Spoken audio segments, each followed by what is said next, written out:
Good morning, everyone. Thank you all for being here. I'm Katie. I'm the general manager here at ADAC, and I'm so excited you're here. Most importantly, I am thrilled to welcome everybody back to Discover ADAC. It's been a long 2 years. It's great to see everybody's faces in person, so thank you all for being here. I do want to just remind everybody before we get started to grab a copy of the event guide. This is the schedule of events for the week. Be sure if there's something that you want to go to, go ahead and register. Many of our events have limited capacities, and for obvious reasons, we will be sticking to that. So take a look at the event guide and see if there's anything that you've missed and go ahead and register. I do want to thank our partners today. Our showroom sponsor today is Paul Plus. Jared and his amazing team, thank you so much for having this event with us. And of course, it wouldn't be possible without Lux Interior Design. Thank you so much to Lux. This is an awesome event. We're so excited to be here. And now I'm going to turn things over to Kate Kelly-Smith, who's the Executive Vice President and Managing Director of Lux.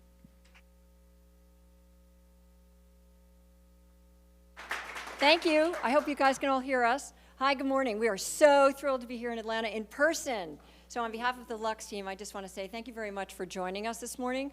We've got quite an hour to share with you.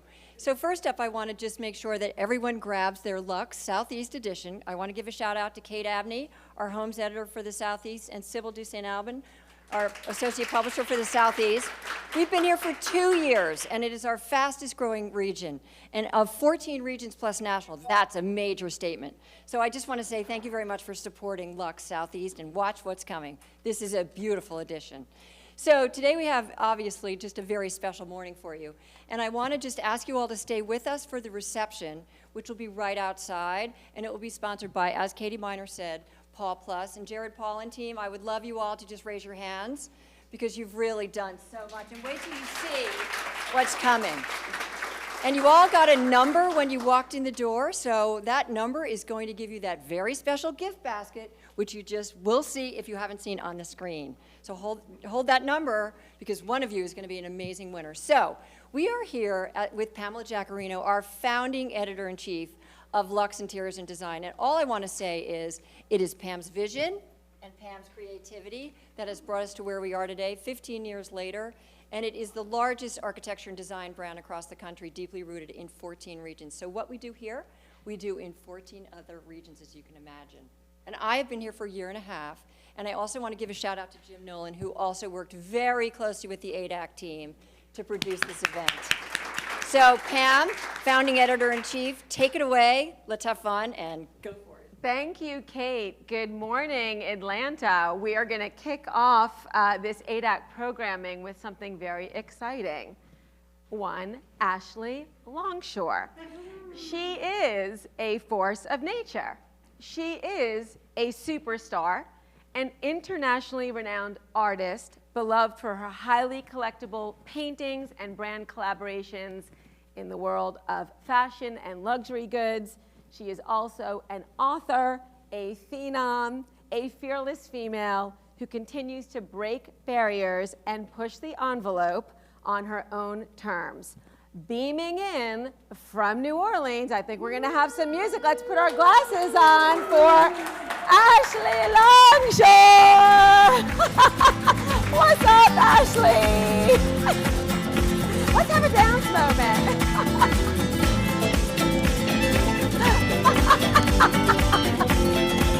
There she is.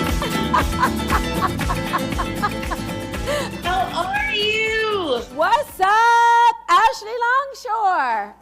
Thank you so much to you guys and to ADAC. And I am just heartbroken that I'm not there in person right now, but I have this huge show in San Francisco with Ken Folk, and the hurricane just put us back 3 weeks. And thank goodness for this technology because I'm just so happy to be here with y'all today. Well, we're feeling the love through the screens and wishing you guys all the best in New Orleans. Thank you. Yeah. Balloons. Ah! I want to wear them on my head. I want to motorboat them. I love them. We had to make an Ashley Longshore dance party music. We've got Ashley Longshore, you know, we've got the glasses. Ashley, I just want to, let me put them on. I'll have to take them off so I can read. I was also handed a slightly rosé all day with a little sort of like semi-naked man. So All right. there we go. Oh, you're all right. You're better than I am. Anyway, yeah, you've just got your styrofoam there. Okay, let's get into it, Ashley Longshore. You were raised in Montgomery, Alabama, in a conservative household where you were advised the following: be skinny, marry a rich man, and don't cause trouble. So Now, that is the truth, and I have actually I haven't done any of those things. I am 100% me, and skinny is not one of them. I love cursing more than life itself. I decided to take my own path and make my own money so I could marry someone that I actually love. Growing up in the conservative town of Montgomery, Alabama was interesting, but I'm super grateful for it because it really pushed me to be the woman that I am today. I always felt like a big weirdo.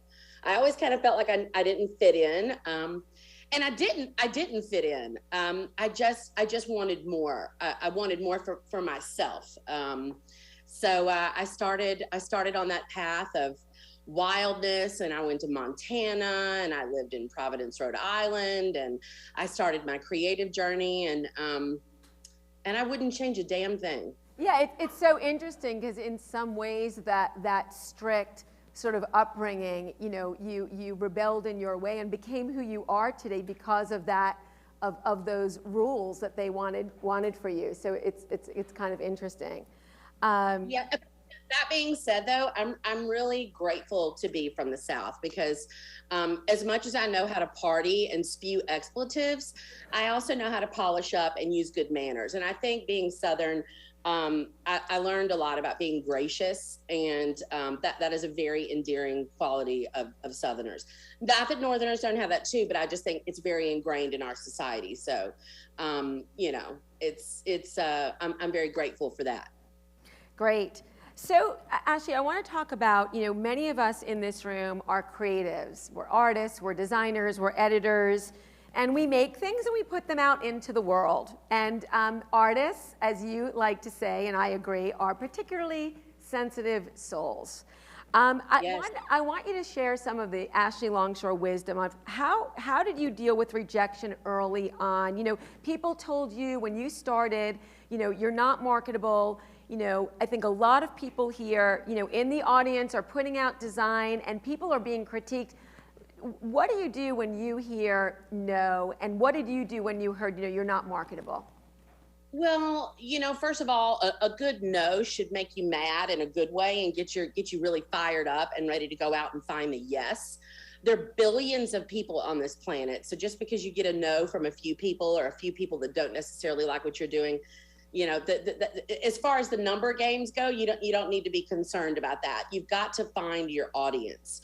And I think at the beginning of putting yourself out there, of finding who your audience is, really going out there and narrowing that down and finding the people that really relate to you, that love your design aesthetic, that love your use of color, that love that different spark, that thing about you that may be weird and different, but ends up being like your signature thing.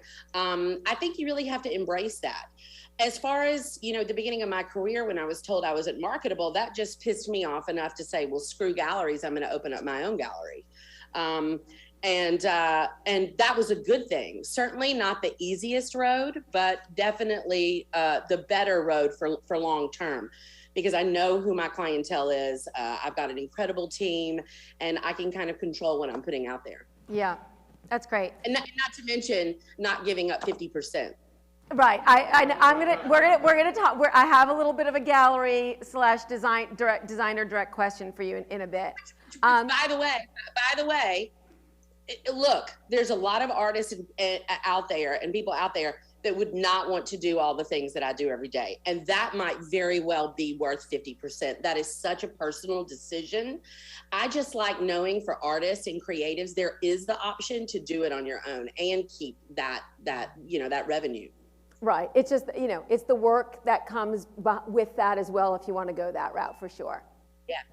So, confidence and a belief that you have a voice is something integral to who you are as an artist, as a woman, and as an entrepreneur. How do you continue?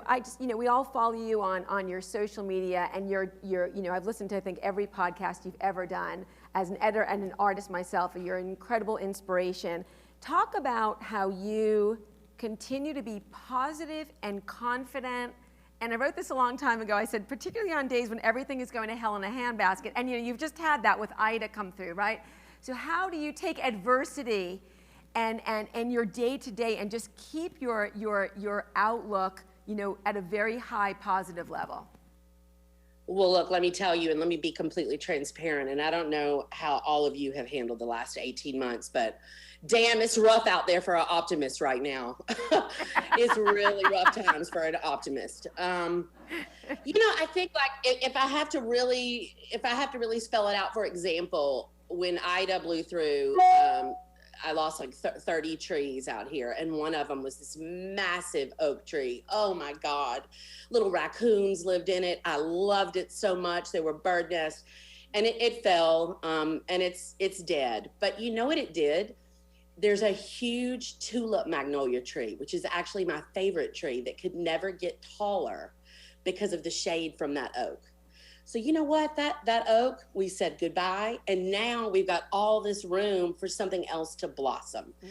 So I think what I'm trying to get at is, when we get to the end of a day and we've had adversity, we've had, tough things going on, I think what we have to do in our own brain is say, okay, what was the good part about today? We've got to focus about, I could tell you all the shitty things that happened this morning, or I can tell you all the great stuff. I woke up late, I'm starving, I burned up my oatmeal, or I can say I got to put on something fancy and colorful, and I get to meet all of you guys. Like, I want to stay with that. And I know it's hard right now with this pandemic and everything going on. I mean, y'all are back at ADAC and you're all in person again for the first time. And we miss that. We crave that.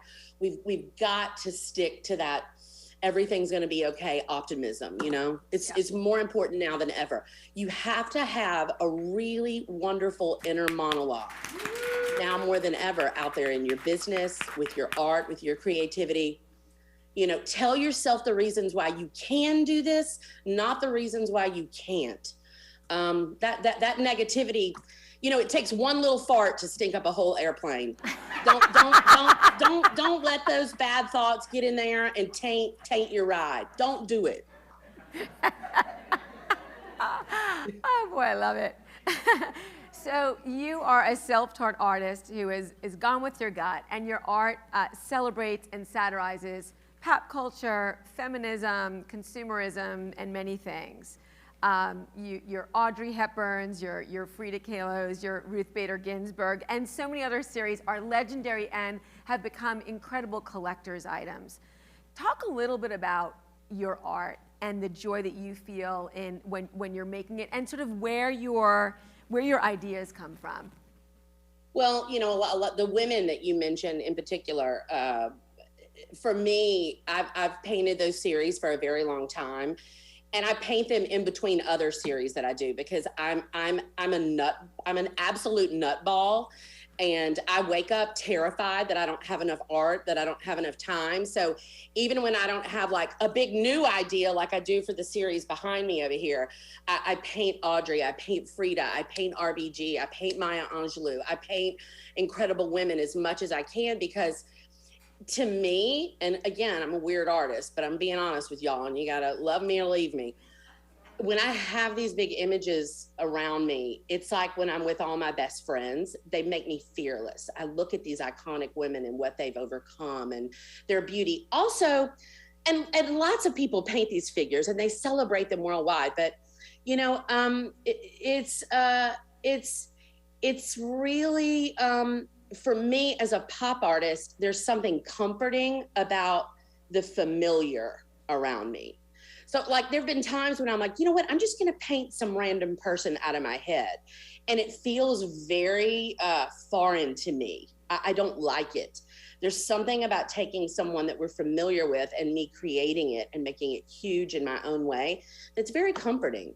I know that's weird, but like I just figured that out not too long ago about myself. But I think we can all relate to those women too. They stand for something, and I think that your collectors respond to that as well, and to your energy. Yeah, I mean, that's the other thing, like color.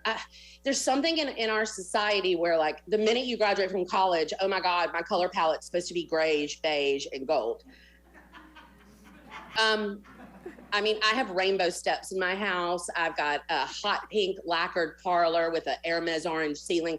I've got my art collection everywhere. I mean, yes, most people would come in and go, we need to call a doctor. You need help. This is crazy. But like, there's something very stimulating about color to me. I feel a certain way, like, you know, red and pink together. You know, like I have a reaction to that. Not to say, because my bedroom is white and black. I wake up in very like neutral colors and I go to bed like that. Then I walk out of my room and it's like, I've got all these figurative paintings that I've collected and sculptures, and I just feel inspired and I feel sparked. That's why I also think, you know, regardless of what creative industry you're in, curating your own nest, and of course I'm speaking to a bunch of designers, but, you know, having your environment in a certain way that makes you feel inspired and happy, and that really sparks optimism, faith, hopefulness. These are little things you can do. I mean, and when I didn't have two nickels to rub together, I used to buy myself little bunches of flowers at the grocery store, and those little flowers gave me all the hope in the world, you know? And you know, you for all the homes that, you know, we publish, you know, you hope that it fulfills the homeowner's soul, that it's not, you know, designed to make an impression for someone else. Right? At the end of the day, you know, it has to be a source of comfort and joy for you. So I'm so glad. I was interested what your home was like. I was going to ask you what your home was like, and I think it's interesting, Ashley, that you're waking up and going to sleep in more of a calming space. A lot of artists that love color, their houses are white because they need that sort of moment to themselves. So that's kind of interesting. I mean, I love a three-ring circus. So, I mean, I want all of that. But I think something we can all agree on that's really special about what you guys do as designers and artists is that there is such an intimacy about being in someone's space, about creating a kitchen where a family is going to have breakfast every morning before the kids go to school. For somebody to choose to hang one of my paintings in their living room above their sofa. I mean, like I you know, I daydream about, you know, these paintings and where they end up, and the family memories that people make, those relationships that I have with my collectors. It's a very intimate job. And I don't know if y'all are this way at all, but like people tell me secrets about their life. Like my hair is big and wild because it's full of secrets and lies. I mean, people tell me more stuff than they tell their therapist. You would not believe the things that people tell me. But I think when you're creating someone's environment, when you're creating a piece of artwork, there is this, we're just connected in this really special way. That was another reason why I wanted my own company. I didn't want to give that away to a gallery. You know, I wanted to have that experience with my collectors. Yeah. It's sort of like the difference between making love and having sex in a glory hole. Is it too early for that? I hope someone's got a quote book that they're writing this down. We are recording this, so we've got it all on record. That's interesting. Grandstand said, always be a lady. That's so interesting, because I was going to ask you, my question was, because we've seen a lot of your great artwork in the homes that we've published all across the country, and I was going to ask you what it was like to, you know, what it's like for you as an artist to see your collection. And you said something recently that I thought was so interesting, where it's almost, when you're making your art, it's like a piece of your soul that you're putting into someone's home, which is really kind of interesting and cool. And I've also... It's intimate. Yeah, I've talked to a lot of designers too who talk about intimacy. You know, like they're like, we know what's in our clients' underwear drawer and some of the things that we find in there. So it's intimate for designers and for artists as well. Yeah, it is. But we're so lucky. We are so lucky that we get to have this experience with people in life. You know, not that lawyers are unlucky or CPAs are unlucky, but I just feel like we we really get to experience, these different ways that people are living their lives and what makes them happy. And, we got to celebrate that again now more than ever, because I know we've all missed that connectivity. What I'm trying to say is we're super special people, and everybody needs to own up to that. I have a couple more questions, Ashley, then I've got my rapid fire, and then we're going to open it up for a Q&A. Your third book, Roar, A Collection of Mighty Women, launches in October. Is it with Rizzoli Publishing? It's with Rizzoli, and my friend Diane von Furstenberg actually wrote the foreword to the book. And I'm so excited about this. I think it's always been the right time to celebrate women. And when I celebrate women, I don't need to put down men, because I love men. But I just, as a woman, to celebrate these women and to really learn about, not the things that made them great, but maybe more or less the things that they overcame in their own lives and how authentic and fearless they all were. I'm very, very excited for this book. And there's actually no profanity in it. We did that intentionally so that, you can share it with your daughters and sons, and it's totally child friendly, which is crazy. But yeah, I'm really, really excited about it. And Rizzoli's been so wonderful. They're really wonderful to work with, So we talked about art, we've talked a little bit about your home. Are there any interior designers, past or present, who, you particularly, admire? And like, what types of homes do you admire? When you think about interiors and even your artwork in a home, give us what goes on in your mind. Well, I'm going to be honest with you. I'm not the kind of person that is critical of artists or designers or things that may not necessarily be my aesthetic. So, I'm excited for anybody brave enough to want to decorate a room. It's funny, like with me as an artist, I have no issues painting paintings. But honey, if you ask me to pick out like a wall color or the trim color, or I break out in a full body rash and I need a Xanax suppository. Like, it's crazy. I think it's incredible what you guys do. Not to mention, there's no instant gratification with being an interior designer. Having to do drapes, workroom slowdowns, waiting for things to get here from Europe. I don't know how y'all do it. I have so much respect for you. Period. I could not do it. What was the initial question? It doesn't matter. Whatever you say, it's like pearls of Ashley Longshore wisdom. Look, I love contemporary as much as I love, French country. I think people are creating a mood. So, we're always in different moods. And I'm at the point in my life where I went from like decorating my first house to now I'm in a completely different vibe. Right. And I remember my decorator, Gwen Driscoll, was like, you just wait. 6 or 7 years from now, you may not want rainbow steps. You may not want, harem lighting, Moroccan lighting, in your living room, which I still love that a lot. Now I'm more into these crystals and horse skeletons and curiosities and bugs and, but that's also because I'm living on a farm. I just think it's incredible when a designer can really learn from their client, understand their individual likes, and then go in and say, here's what we're going to do. And they do it all with fabric and paint and curated furniture. Talk about being an artist and painting a picture. It's so artful. I have so much respect for it.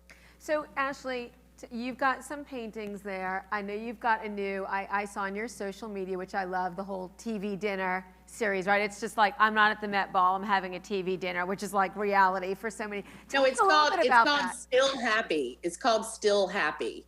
So I don't know if you guys can see back here. Yeah, there's a TV dinner. Tell us about what we're seeing in your background there, because we just. And it says they were at the Met Ball. I was eating a TV dinner naked on my sofa. Okay, well, who's winning? Who's winning, really? Who wants to put on all those Spanx and walk around in high heels and be a lady for that long, And then this one says, they were on a yacht in Italy. I got lice at Six Flags in the Valley, Still happy. this series is really about my gratitude of getting through what we've been through so far in the last 18 months emotionally. It's like, okay, like everything comes up on social media and people are at events and it's fashion week and it's Met Ball and everybody's on a yacht in Italy. And I'm like, oh my God, but you know what? I'm really happy to be where I am right now. I'm okay right here, right now. So it's called Still Happy. Oh, we have applause. We have applause for this. Yes, my God. You know, maybe I just want to eat some barbecue chicken, you know, with clothes on out on my porch, for God's sake. I just want to say one thing about this. I have to make a comment about this because I know there's been a lot in the news recently of like social media and the pressure for teenage women. And I wanted to say, this speaks to that, right? This speaks to, you know, it looks like everyone's having a great time. I'm home, just like whatever, in my t-shirt and shorts, and that's okay. So yes. I love that, right? It's just appreciate where you are and don't compare and what have you. So I love that. Yeah, message. I mean, look, we have so much pressure on us. We have so much pressure on us. And we've got to get to the point where we're like, damn, we are awesome. We're okay. We don't have to be at every event. We're doing the best that we can. We look hot. Somebody thinks we're hot. I mean, I wear a necklace that says I would fuck me, guys. I know it's early for profanity, but she's going to ask me what my favorite word is, and that's it, okay? Like, we got to celebrate those little things. And I think, is that the beginning of joy? Isn't that what we're all looking for? Is some damn joy? Yeah. We want joy, damn it. Right. Right. That, you know, I had that earlier, that you have such a great attitude of, you've said everyone should adopt a celebrate every little thing mentality, right? And that's what you do every day and what your art, I think, is about too, in this series in particular. So we love that. Well, you know what? You know what, Pamela? That came from when I was trying to sell my art in the beginning, and I would send like 30 emails, and I was broke as hell, and I would just be waiting. I would get somebody to email me back, oh, Ashley, this is great. I love to see your art. And I would be like, yes, they emailed me back. I'm winning. And, you know, it would get to the point where I would sell like a little $200 painting to somebody, and I'm like, I'm that much closer to paying my rent. I am ruling right now. This is amazing. Yeah. And I got to tell you, like, I celebrated those sales of $200 as much as I celebrate sales now to somebody that I have to call her excellency. Yeah. I mean, you know, it's about celebrating all of that little stuff. And then even if it, you know, I'm getting in my car and I'm driving to an appointment and I'm doing the very best that I can. Just, we got to do the best we can, and then we celebrate that. Yeah, no, that's wonderful, because, you know, some days it's tough, and you have, like you said, you have a choice. You can either, like, as you said at the beginning, you either can, you know, tell us that your oatmeal burned this morning, or that you're happy that you're here, and so I love that. Okay, so we're going to do a couple of we're going to do this. Here's the next agenda item. Couple rapid fires. Then I have to ask you about what you're doing with our great friend Ken Folk, and then we're going to open it up for Q&A. Does that sound good, Ashley? And I love it. I think we're going to, at the end, I'm going to propose that we all do a little bit of dance party moves, if that works. Oh, right? we could do dance party, or we could do screaming therapy. You guys decide. Oh, someone said both. So let's do both. We're going to do both. We're doing both at ADAC here today, if that's okay with you. Yeah, I say we do it. Let's get them talking, guys. I agree. Let's get it. Let's do it. Okay. Rapid fire with Ashley Longshore. Here we go. Ashley Longshore, what is your favorite word? Yes. What is your least favorite word? No. What turns you on creatively, spiritually, or emotionally? I find enthusiasm to be extremely orgasmic. What turns you off? Negativity, mean people, negativity. I think we may already know the answer to this, but Ashley Longshore, what is your favorite curse word?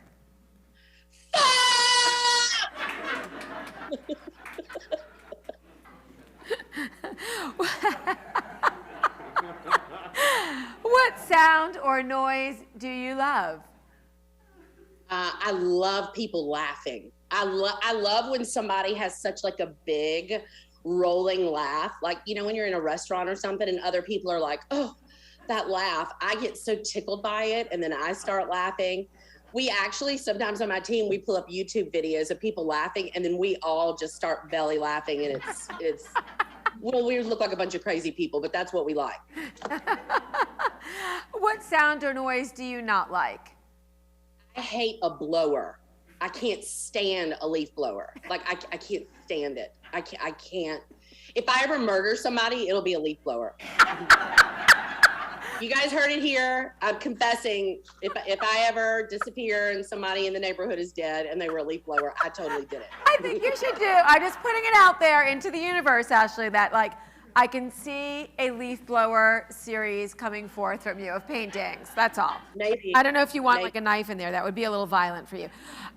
Ashley, what profession other than your own would you like to attempt? God, guys, you know, I love nature and I find all of my joy in nature, which I actually found because I went to college in Montana. And it doesn't cost a dime to go look at the harvest moon rise above your, above you at night. I don't know if y'all saw it last night. It was incredible. God, I would love to be a scientist of sorts.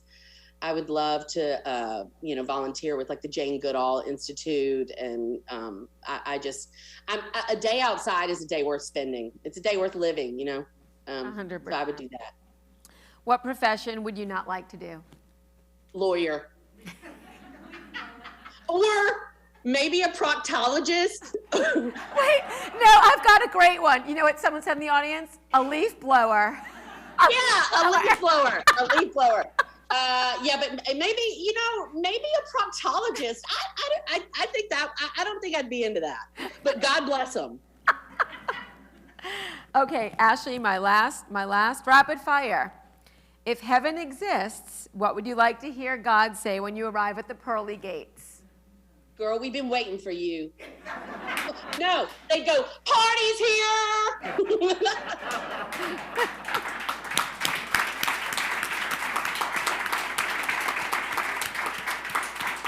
And I have one last question before we're going to turn it over. Tell us what you're doing with our friend, the wonderful Ken Folk in San Francisco, if you can. Okay, well, let me tell y'all something. This show was supposed to happen in like the beginning of 2019. No, maybe it was the end of 2019. Anyway, we've had this thing in the works for like 2 years. I adore Ken. I think he is just so wonderful. I mean, talk about an incredible, accomplished designer. Love his aesthetic. I love the projects he works on. He is truly the Wizard of Wow.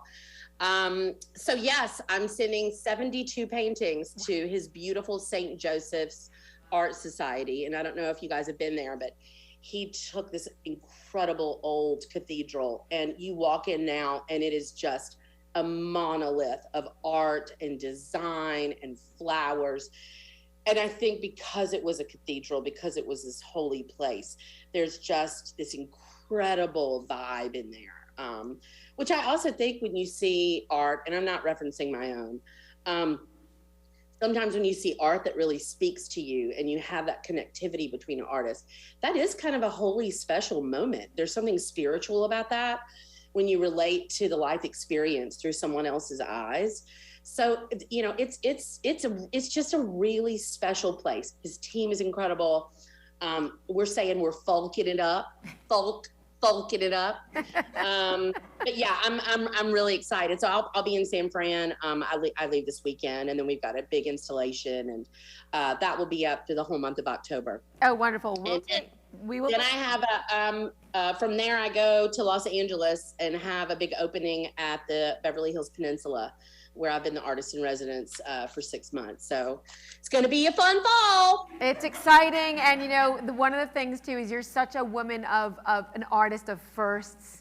First of all the windows at Bergdorf Goodman's, first artist in residence at the Peninsula in Beverly Hills. You've done so many incredible things. You are such a huge inspiration to so many of us. It's been so great to talk to you, and I'm going to turn it over because I know that our audience has a lot of questions. So let's turn it over. How are we doing this, Jim? No, oh, there's a mic. And I think that they can face one of the cameras to ask the question. Is that what we're doing? Right up there. And then we're going to have a dance party and maybe a scream therapy session. We can do whatever we want to do. She wants to pop. I think you're going to come back up here and help me dance because you're a great dancer. Hi, Ashley. I'm Denise Jackson. I'm an art consultant and curator, so I work with a lot of artists, and they're going to want me to come back and tell them about your talk. So I know your work's really special, and you really have the personality, and the combination is incredible. What do you think really helped propel your art career to the next level? What really got you in front of everyone the way you've managed your career? That's such a good question. Thank you so much for that. I honestly believe the harder you work, the luckier you get. And, you know, there was a time when I really I almost isolated myself. And this is after I'd moved to New Orleans. I mean, I wasn't going out to Frenchman Street and hearing bands at night. I really just put everything I had into my business and my career, building email campaigns, using social media, you know, networking as much as I could, building relationships, lifelong relationships, just planting seeds at least. So I think in the beginning of my career, when there wasn't that instant gratification that we all love so much, I mean, we all want a client that says they have no budget, do whatever you want, but that ain't reality. I think it's a matter of just pushing yourself, finding your audience. And, you know, for me, it was really not only using events that I was having, building email, using social media to put myself out there, staying connected. That connectivity was really important. And I mean, look, as an artist, we just live for opportunity. So somebody would give me the smallest opportunity and I would overperform. It was like the thing at Bergdorf Goodman. You know, when I had the 7th floor, I sent 300 paintings and they were like, oh my God, Ashley, you've been up here. And David Hoey, their window designer, had told me, you know, I was going to get one window, and then he changed everything and was like, we're going to do every window down Fifth Avenue. Because I was just an insane person. I put a lot of pressure on myself and work really hard. And I'm not saying that's always a good thing, because I certainly sacrificed, you know, nights with friends and, you know, things that I could have done in New Orleans. But, you know, no regrets, no regrets. I think the most important part of all that opportunity is truly finding who your audience is, honestly. Next question.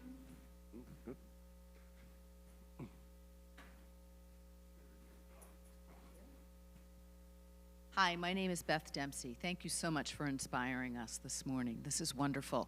2 things. How do you deal with fear? Fear pushes me every day. I can sit here and fear can pull me down like a cement block tied to my ankles, or I can take that same energy that is fear and I can be productive. I can be prolific. If I sit here with it, it will eat me up inside. If I stand up and I create something, if I put it out there, then I get it out of my body and it's like a brain douche. It's a life douche. Good. A lot of douching. Good. And Amen to that. And last one. Growing up, who was the most inspirational woman for you?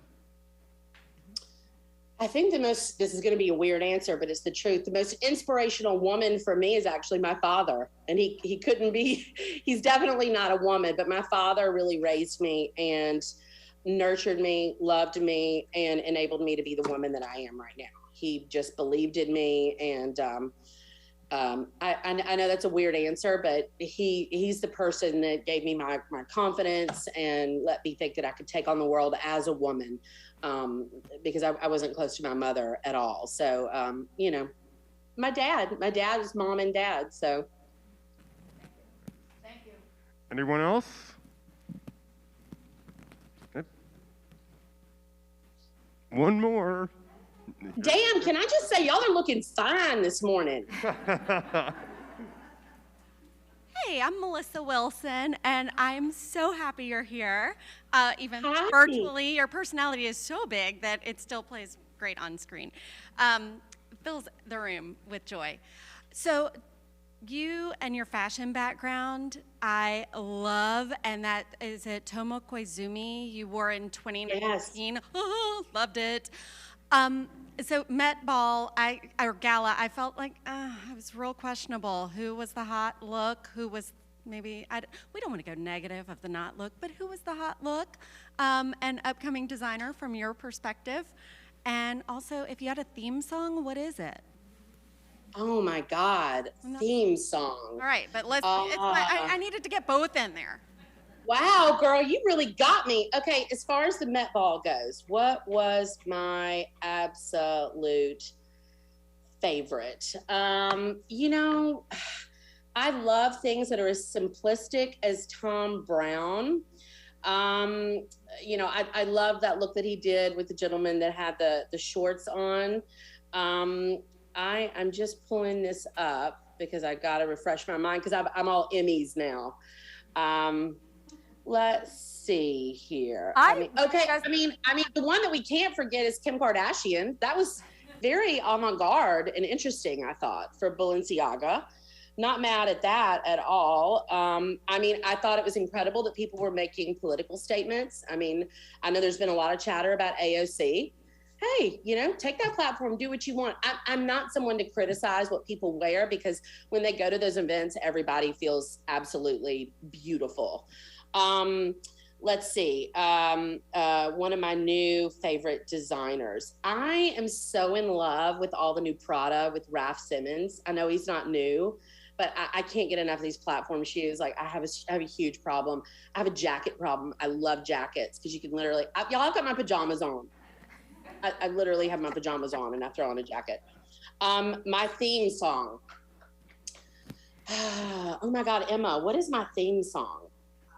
I'm really into Roisin Murphy these days. There's this new remix album called Crooked that's kind of nasty. And it's like, whenever you hear it, it's like, you know, one of those songs that makes you want to roll down your windows in your car and drive really fast and go somewhere and party with your friends.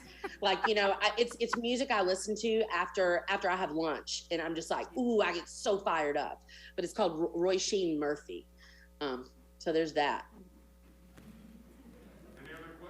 I have a quick question. When you're painting, Ashley, are you listening to that kind of music? Or do you listen to music when you paint? Okay.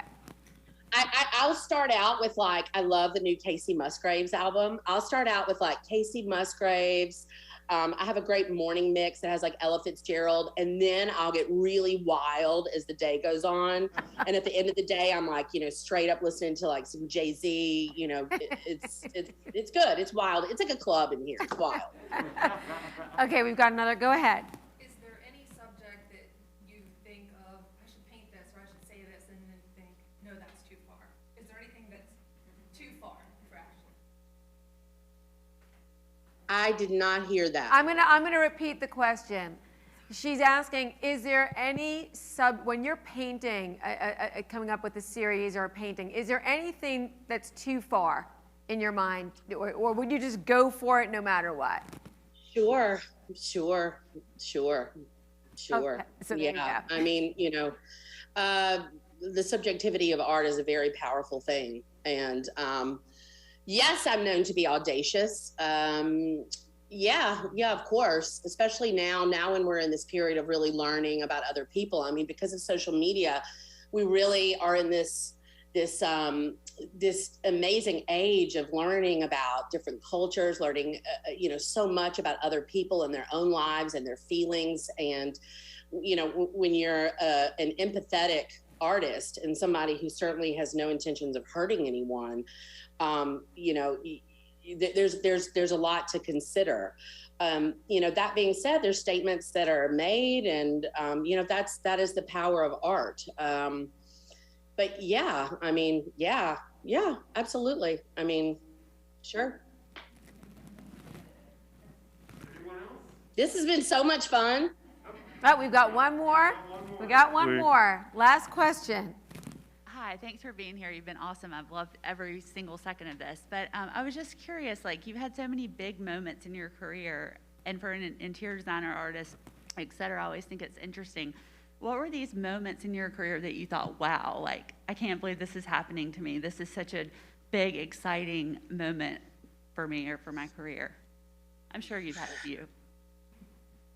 You know, it's God, that's I mean, I don't want to bullshit you and I don't want to lie to you. I'm going to be completely real with you. I feel like when you're working really hard and you've got these goals and you've been given opportunity, sometimes you don't really realize what's happening as it's happening.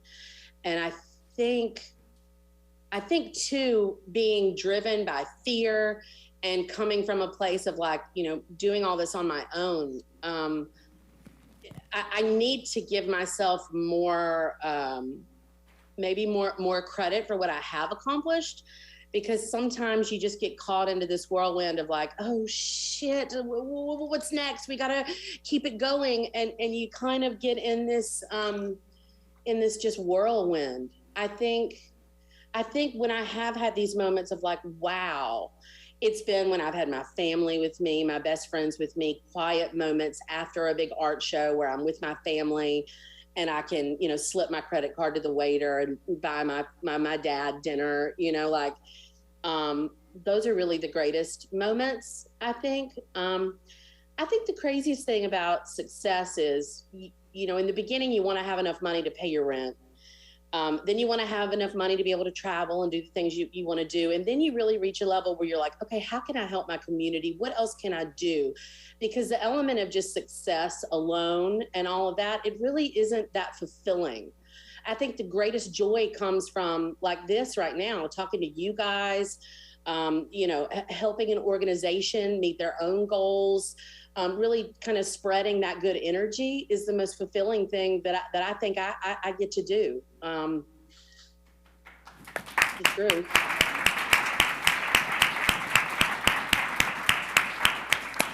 So thanks so much, Ashley. It's just been a fantastic morning. Before we turn it over to the quick dance party that we're going to go out with, so many designers here. I know we're taping this, but I think we're going to run this also on our Lux Design TV.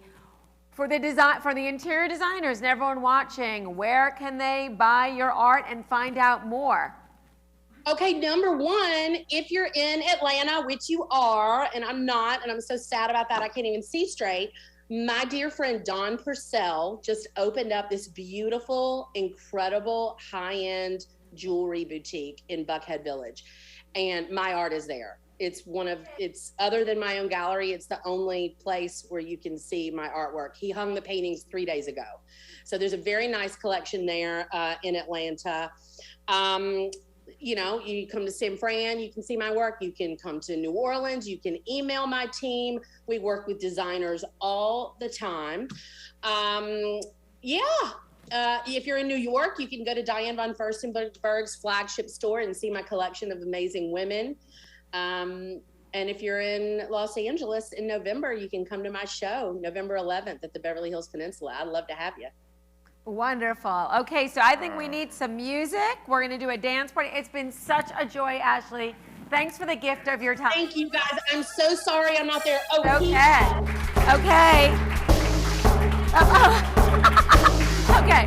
Jam. Let's dance. Okay, Ashley. Whoops. Oh, she's coming.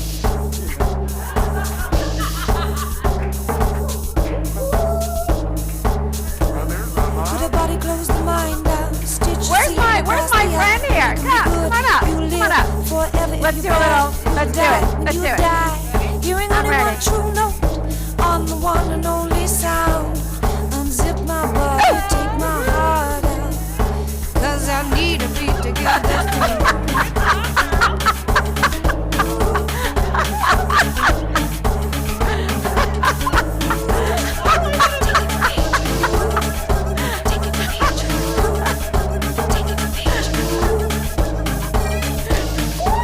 Sway to music, oh the lightning glance. Oh, that's MC, let's do it. Maybe you would let me ask for hat.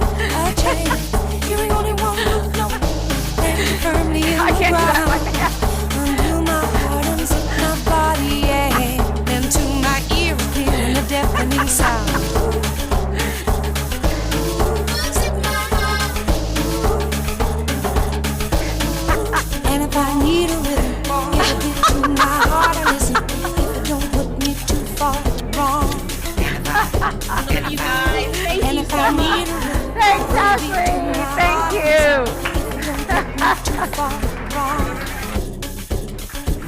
Everybody smile, nobody pay no mind to me. Finger in position, all is weak. A little flash photography, taking a picture of you.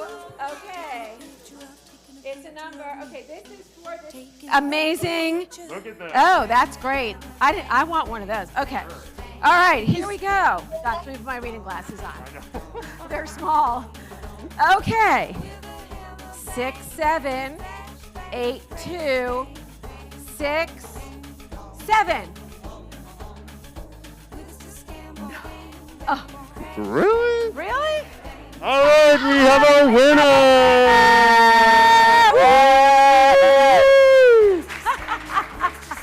All right.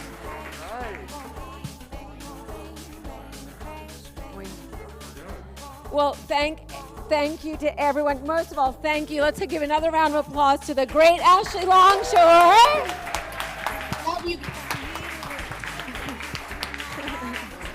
And here's our winner. Congratulations. And thanks so much. I hope you have a wonderful rest of your day in Atlanta at ADAC. Thanks, everyone.